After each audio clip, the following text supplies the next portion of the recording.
Et puis voilà, je me suis dit que... Pour un premier film, c'est... Ouais, pour un premier film qui n'est pas un tout petit film, hein, qui est quand même un certain budget, une certaine ampleur, beaucoup de monde sur le plateau, c'était peut-être plus prudent de pas faire un énorme truc tout de suite. Donc, voilà.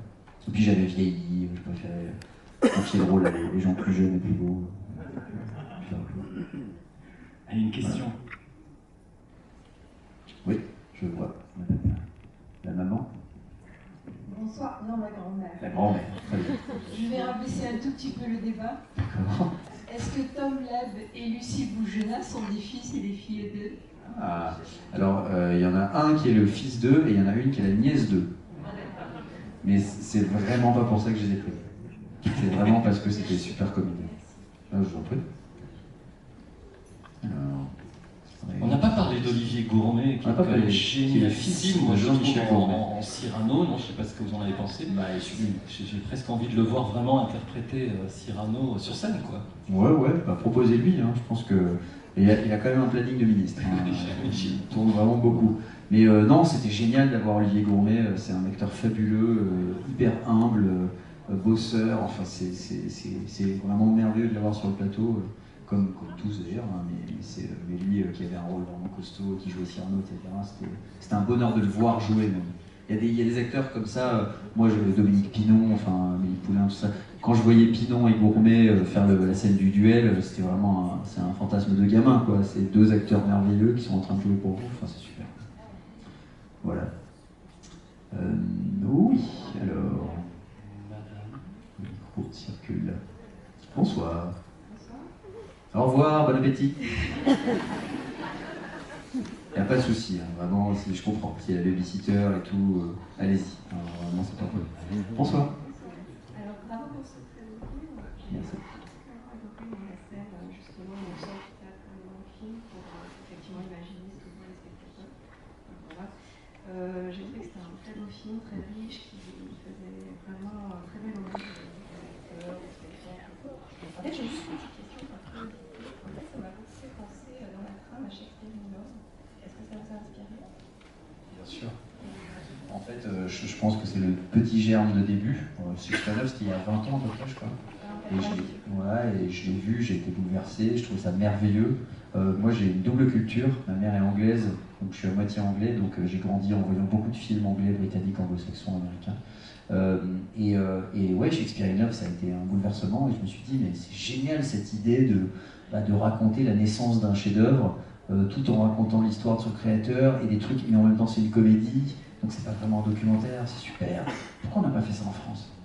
Et puis bon, 5 ans plus tard, en relisant Cyrano, je me suis dit, mais dis donc, et si c'était l'histoire d'Edmond qu'on racontait?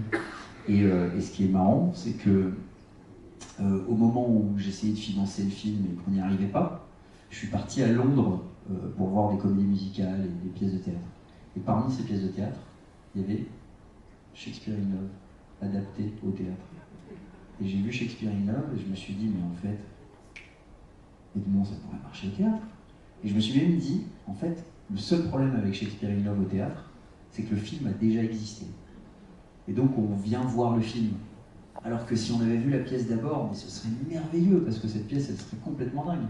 Je me suis dit, en fait, Edmond, il faudrait que ça soit d'abord au théâtre.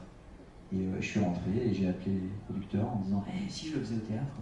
Et j'ai ouvert mon scénario, j'ai regardé, j'ai relu, et je me suis dit, mais il y a plein de défauts qui me sautent aux yeux, en fait. Et voilà. Et je ne savais pas qu'en ayant cette idée-là, ça allait permettre au film de se faire, mais c'est le cas. C'est fou, hein. Allez, encore deux petites questions, grandes, mais deux. Après, on va manger. Hein? Personne? Oui, personne? Non, c'est pas grave. Non, dites. C'est pas grave. Mademoiselle? C'est depuis que j'ai dit que j'étais pas célibataire, il n'y a plus personne. Voilà, il y a des choses à pas dire. Bon, bah, ça va. Bonsoir. Quelle est la version de Edmond que vous préférez, enfin, que vous trouvez la plus aboutie, celle au cinéma ou celle au théâtre? C'est un peu comme demander de choisir entre mes deux enfants. J'ai pas d'enfants, mais c'est difficile, mais non, j'en ai pas. Tout n'est pas encore perdu, mademoiselle. Il faut encore respirer. J'ai pas de bague, comme enfant, c'est possible. Mais sinon, Non, mais c'est deux choses très différentes. Je peux pas vous dire qu'il y en a une qui est plus aboutie que l'autre. Il y en a une que je rêve de faire depuis 15 ans et il y en a une qui m'a permis. Enfin, j'aime les deux, quoi. J'aime les deux. Et c'est marrant, il y a quelques jours, je suis retourné voir les acteurs au théâtre, parce qu'ils sont en tournée et ça faisait longtemps que je ne les avais pas vus, il fallait que je fasse des notes, etc. Et ça m'a fait super bizarre tout d'un coup de voir la même histoire, mais jouée d'abord au théâtre et ensuite par d'autres acteurs.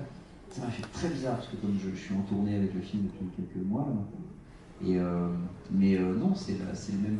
C'est deux plaisirs très différents. Le cinéma, bah, je sais que ça va aller toucher des gens qui n'ont jamais été au théâtre. Je sais que le film est plus. On peut s'approcher plus, on peut jouer plus avec la musique, on peut aller plus vers l'émotion, on peut soulever certaines choses qui sont plus domaine de l'émotion. On pousse moins sur la voix. La scène du balcon, je sais que vraiment, dans le film, c'est une petite charnière. Quand arrive la scène du balcon, tout d'un coup, on se dit « Ok, en fait, c'est un film qui va jouer avec à la fois le rire, à la fois l'émotion, etc. » Dans la pièce, on pousse plus. Hein, y a plus de... La farce est plus poussée, on est obligé de porter, etc. Donc les gens rient très très fort en général dans la pièce. Peut-être plus que dans le film, il y a peut-être moins d'émotion. Et dans la pièce, c'est marrant, il y a un truc qui varie, c'est les 10 premières minutes. Parce que les 10 premières minutes de la pièce, en fait, il y a beaucoup de changements de décor. Et donc, du coup, le public se dit ah ouais, il y a du spectacle, waouh, c'est un peu un show, quoi. Alors que dans le film, les scènes elles changent, mais il n'y a pas de magie, quoi. Il n'y a pas les gens qui poussent les décors et cette mise en scène, elle est dingue, elle n'est pas tourbillonnante. Non, la pièce, le cinéma. Donc, dans le film, il faut quand même 10 minutes avant de se dire ok, je rentre dedans. Alors que la pièce, ça prend beaucoup moins de temps. Vous voyez ? Et je pense que ça tient vraiment à ça. Ça tient au fait que les codes de mise en scène de la pièce amènent tout de suite un truc un peu... Mais par contre, à la fin du film, cette utilisation des gros plans, le fait de pouvoir aller chercher le public, le fait de pouvoir aller... ça fait une montée d'émotion plus forte. Donc voilà, c'est vraiment... si je devais... je vous en prie. En tout cas, n'oubliez pas, le film sort le 9 janvier.